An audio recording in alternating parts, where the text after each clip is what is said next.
Have you noticed how often we stay silent when we don't understand something, hoping the answer will magically come later? That silence is the very thing that slows us down.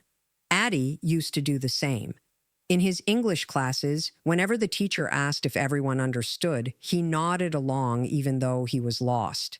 Inside, he felt embarrassed, thinking, if I ask, maybe people will laugh at me. Maybe they'll think I'm not smart.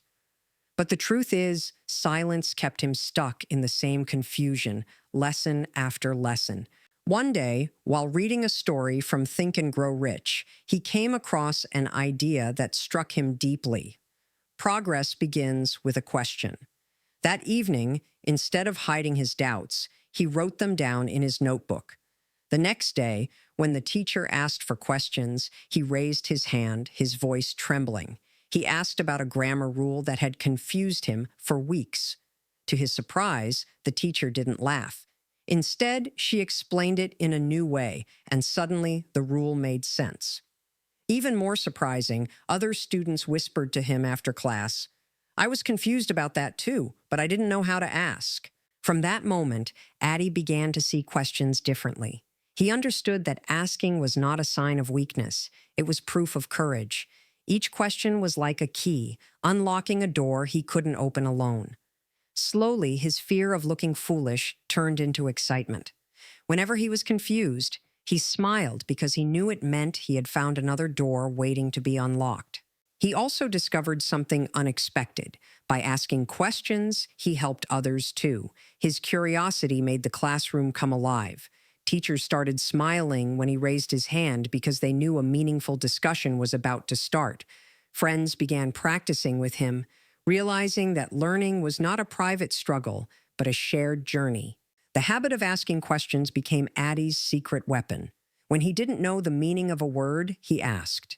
When he didn't understand why a sentence sounded wrong, he asked. And every time he asked, the problem shrank, becoming smaller and clearer until it no longer frightened him. This first habit transformed the way he saw English. It taught him that silence is heavy, but questions are light. And every question, no matter how small, moved him closer to fluency. Addy's second discovery was about breaking big problems into small steps. In the beginning, English felt like a giant wall in front of him, too high to climb, too wide to go around. He wanted to speak like the people he saw in movies, but the thought of reaching that level overwhelmed him. Every time he tried, he became frustrated, telling himself, "This is impossible. I will never sound like them." One evening, while flipping through Atomic Habits, he read something that stayed in his heart. Small improvements each day create extraordinary results over time. He thought, maybe I don't need to climb the whole wall at once. Maybe I can build a staircase, one step at a time. That thought changed everything. Instead of forcing himself to memorize 50 new words in one day, he chose 5. Just 5. He wrote them on sticky notes and placed them around his room, on the mirror, the door, even on his water bottle. Each time he saw them, he repeated them softly. By the end of the day, those 5 words felt natural, as if they belonged to him. Then he tried with sentences. He stopped worrying about long, complicated conversations. He picked one sentence, "How are you today?" and practiced it until he could say it without hesitation. He used it on his brother, his teacher, even the shopkeeper. Slowly, he built another sentence, then another. With each small step, his confidence grew. What surprised him most was how quickly the little things added up. After a month, he looked back at his notebook and realized he had learned over 100 new words without stress. After 3 months, he noticed he could hold small conversations without freezing. The wall that once seemed impossible to climb was now behind him, step by step, brick by brick. Addy realized that breaking problems down was not just a method, it was a mindset. Whenever he faced a big challenge, he no longer felt overwhelmed. Instead, he asked himself, what is the smallest step I can take right now? That question turned heavy problems into light ones and impossible goals into reachable victories. This habit gave him patience and courage. It taught him that English fluency is not one giant leap. It is a journey of small, steady steps. each one bringing him closer to the dream he once thought was too far away. Mistakes used to be Addy's greatest enemy. Every time he mispronounced a word, his face burned with shame. When his classmates giggled after he mixed up she and he felt like disappearing. For a long time, he believed mistakes were proof that he was not smart enough to learn English. That belief nearly crushed his motivation. But then something unexpected happened. One day, while reading The Magic of Thinking Big, he came across a simple truth. Mistakes are not failures. They are feedback. This line echoed in his mind. He thought, if mistakes are feedback, then maybe they are not my enemies. Maybe they are my teachers. The next time he spoke and used the wrong tense, instead of shrinking inside, he paused and repeated the sentence correctly. At first, it was uncomfortable. His classmates still smiled, but this time, Addy smiled back. He told himself, every mistake is a signal pointing me to the right path.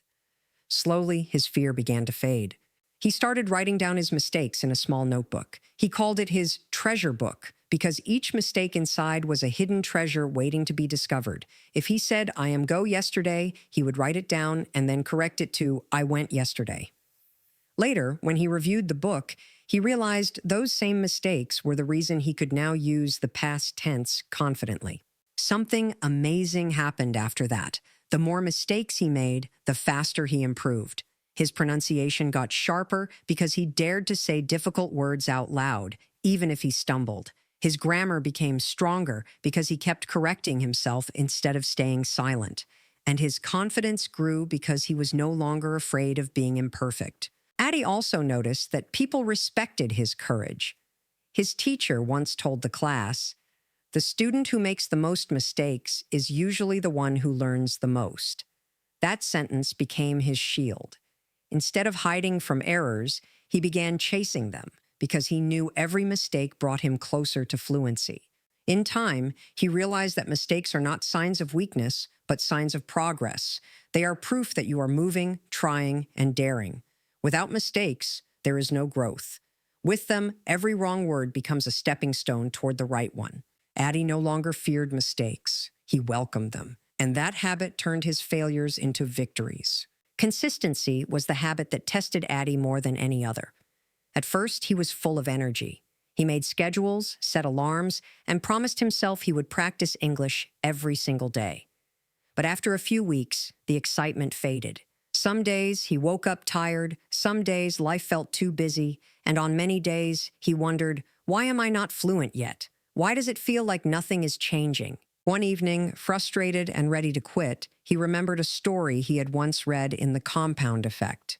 It spoke about how tiny, repeated actions, even when they seem invisible, create powerful results over time. That night, Addy looked at his situation differently. Maybe his progress wasn't invisible. It was just growing quietly, like seeds under the soil, waiting for the right season to bloom. So he made a new rule for himself. Even on the hardest days, he would do something small. If he couldn't study an hour, he would study 10 minutes. If he couldn't read a whole story, he would read one paragraph. If he couldn't write a page, he would write one sentence. He told himself, it's not about how much I do today. It's about showing up every day. Weeks passed, and something began to shift. One day, while listening to a podcast, he realized he could understand full sentences without pausing. Another day, he caught himself thinking in English without forcing it. These small surprises filled him with energy, and he finally saw what consistency was doing. It was building fluency quietly, like drops of water shaping stone. Still, there were moments of doubt. His friends sometimes laughed, saying, "You've been studying for months, but you still make mistakes." In the past, such words would have broken him. But now, Addy had learned to measure progress differently. He compared himself not to others, but to who he was yesterday. Each day he showed up, he was stronger than the day before. That truth gave him peace. Eventually, consistency became less of a struggle and more of a rhythm. Just as brushing teeth was automatic, so was practicing English. It was no longer a question of, do I feel like it today? But simply a habit, a way of living. And over time, this quiet discipline turned into visible success. Addy discovered that fluency does not come in a sudden leap. It grows slowly, like a sunrise, so gradual that you hardly notice until suddenly the whole sky is bright. Consistency, even when progress feels slow, became his greatest weapon. Addy soon realized that doing the same thing again and again was not enough. Reading grammar rules and repeating exercises made him feel stuck, as if he were running in circles. His progress slowed, and boredom started to creep in. One day, while staring at his textbook, he whispered, "There has to be another way." That evening, he remembered a line from The Creative Act by Rick Rubin. Creativity is not about talent. It is about looking at the same thing differently. Inspired, Addy decided to change the way he learned English. Instead of forcing himself through dry exercises, he began experimenting. He started by singing English songs. At first, he stumbled over the fast lyrics, but slowly, the rhythm carried him forward. Words that once felt difficult became natural because he had sung them again and again. He noticed his pronunciation improving without even thinking about it. Next, he turned to storytelling. He picked his favorite childhood tales and retold them in English, acting out the characters with energy and expression. His younger brother laughed at his funny accents, but Addy didn't mind because he was learning while having fun. He also used movies and dramas as teachers. Instead of just watching for entertainment, he paused scenes, copied the actors' expressions, and repeated their lines word for word. Some evenings, he stood in front of the mirror, practicing until he could deliver a line with the same confidence as the character on screen. It felt less like study and more like play, yet it sharpened his speaking skills in ways he never expected. On days when he felt tired of speaking, he got creative with writing. He wrote short diary entries in English, but with a twist, sometimes as if he were a traveler in another country, other times as if he were a detective solving a mystery. This playful writing kept him engaged, and he never ran out of ideas. Slowly, creativity turned learning from a burden into a game. He no longer said, "I have to practice." Instead, he said, "What new way can I practice today?" This small change made all the difference. Addy discovered that creativity was not just about variety, it was about energy. When learning was fun, his mind stayed awake, his heart stayed motivated, and his skills grew faster. He realized that creativity was the spark that kept the fire of consistency burning. And with every song he sang, every story he acted, every movie line he repeated, English became less of a subject and more of a living, breathing part of his daily life. At first, Addy tried to carry the whole weight of learning English on his own shoulders. He thought asking for help would make him look weak, so he kept his struggles hidden. But the more he stayed alone, the heavier it felt. Some days he stared at his notes for hours, unable to move forward, whispering to himself, "Maybe I'm just not good enough." Then one day, while reading The 7 Habits of Highly Effective People, he came across a truth that shook him. Independence is good, but interdependence is greater. He paused and thought, maybe I don't have to walk this road alone. Maybe I can borrow strength from others. The next day, he did something brave. He asked a friend from class to practice speaking with him. At first, it was awkward. They both laughed at their mistakes, but soon it became fun. Together, they corrected each other, shared new words, and encouraged one another. Addy realized that learning with someone else doubled his energy and cut his fear in half. He also began asking his teacher for guidance. Instead of hiding his confusion, he went after class and said, "I don't understand this part. Can you explain it again?" To his surprise, the teacher was happy to help and even gave him tips that were not in the textbook. That small act of seeking guidance opened doors he never knew existed. Later, Addy joined an online group of English learners. At first, he felt shy, but when he saw people from different countries struggling with the same mistakes, he felt comforted. They shared resources, corrected each other's sentences, and even practiced speaking through short video calls. Suddenly, Addy's world grew bigger. He was no longer just one learner in one classroom. He was part of a global community moving forward together. This habit taught him something powerful. Asking for help is not a weakness, it is wisdom. Just like a traveler needs signposts to find the way, a learner needs guidance to avoid getting lost.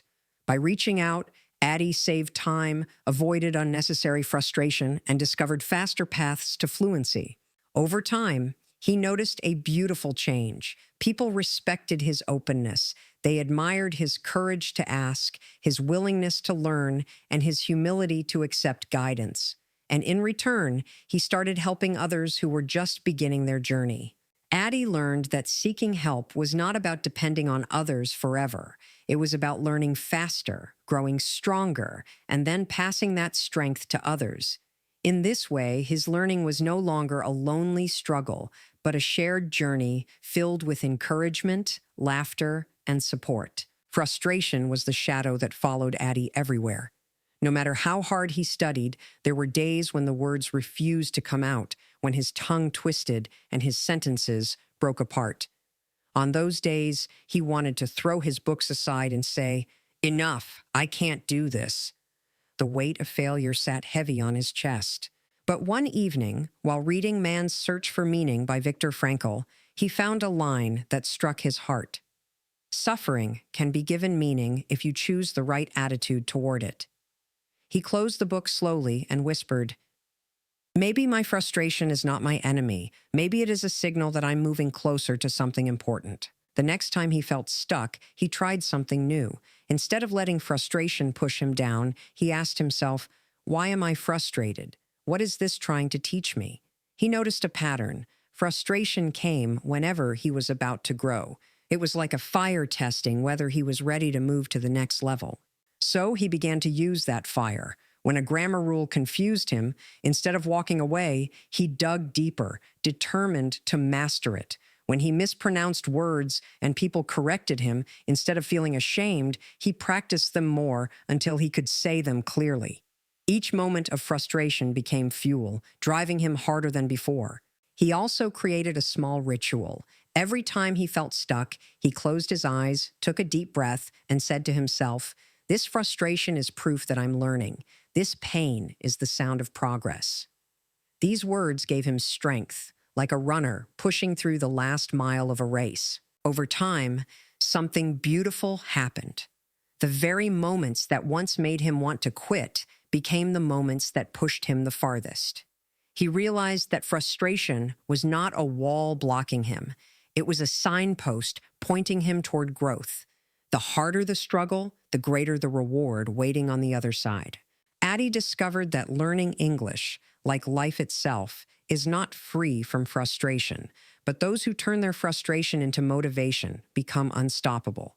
And with each challenge he faced, he grew stronger, not weaker, because he had learned to use his pain as power. Reflection was a habit Addy had ignored for a long time. He thought learning was only about moving forward, reading more pages, memorizing more words, practicing more sentences.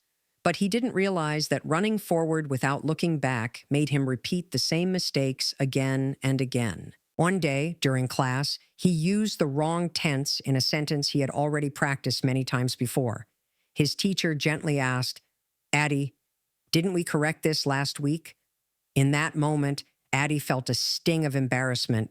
It wasn't because he didn't know the rule. It was because he hadn't taken the time to reflect. He had been running so fast that he kept tripping over the same stone. That evening, he sat quietly with his notebook and thought about it. He remembered something he had read in Meditations by Marcus Aurelius. The unexamined life is not worth living. He realized the same was true for learning. An unexamined lesson is not worth repeating. From that day forward, he built the habit of reflection. He started simple. At the end of each study session, he asked himself 2 questions. What did I learn today? And what mistakes did I make? He wrote both answers in his notebook. Soon, patterns began to appear.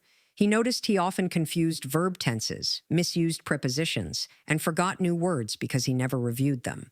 By reflecting, he finally saw the roots of his struggles. Instead of memorizing blindly, he began fixing those roots. If he kept forgetting words, he created flashcards and reviewed them at night. If he kept mispronouncing, he recorded his voice and compared it to native speakers. If he kept mixing grammar rules, He practiced only those specific rules until they became clear. Reflection turned his random efforts into targeted action. The results were powerful. In just a few weeks, he noticed he was making fewer repeated mistakes. His confidence grew, not because he was perfect, but because he knew exactly how to improve. Each reflection was like a mirror showing him not only where he was weak, but also how far he had already come. More importantly, reflection gave him wisdom. He understood that mistakes themselves were not dangerous. It was repeating them blindly that slowed him down. By pausing, learning, and adjusting, he transformed errors into lessons and lessons into lasting growth. Addy discovered that progress is not only about practice, it is about reflection. Without reflection, he was like a traveler walking in circles. With reflection, he was like a traveler holding a map, always moving closer to his destination. For a long time, Addy only focused on the distance between where he was and where he wanted to be. He dreamed of speaking fluently like native speakers, giving confident presentations, and traveling without fear. But every time he compared his broken sentences to that dream, he felt small, as if he were climbing a mountain that never ended. One evening, feeling discouraged, he opened The Happiness Advantage by Sean Accor. A single idea lit up his heart. Success does not create happiness. Happiness creates success. He thought, maybe I don't have to wait until I'm fluent to feel proud. Maybe I can celebrate the small victories along the way.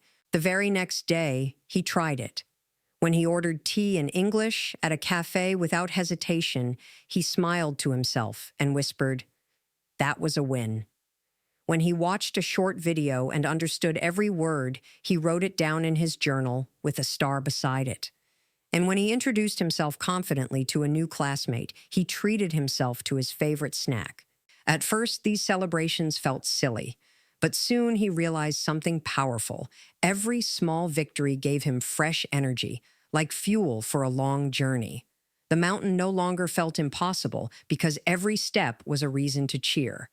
He was not waiting for the top to celebrate, he was enjoying the climb. Addy even created a small ritual. At the end of each week, he listed 3 things he had improved. Sometimes they were tiny, like learning the correct pronunciation of one difficult word.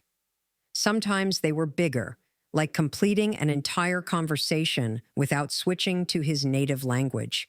No matter the size, he celebrated them all. This habit built momentum, and momentum gave him confidence. Over time, those small wins piled up. He looked back at his journal and saw dozens of stars, each one marking a step forward. What once seemed invisible, his progress, was now shining clearly before him. He realized that every celebration had kept his fire alive, turning frustration into excitement and fear into courage. In the end, Addy discovered a truth that changed his journey. Fluency is not one grand victory. It is the sum of many small ones. By celebrating every step, he not only stayed motivated, but also learned to enjoy the process itself. And that joy became the greatest fuel for his success.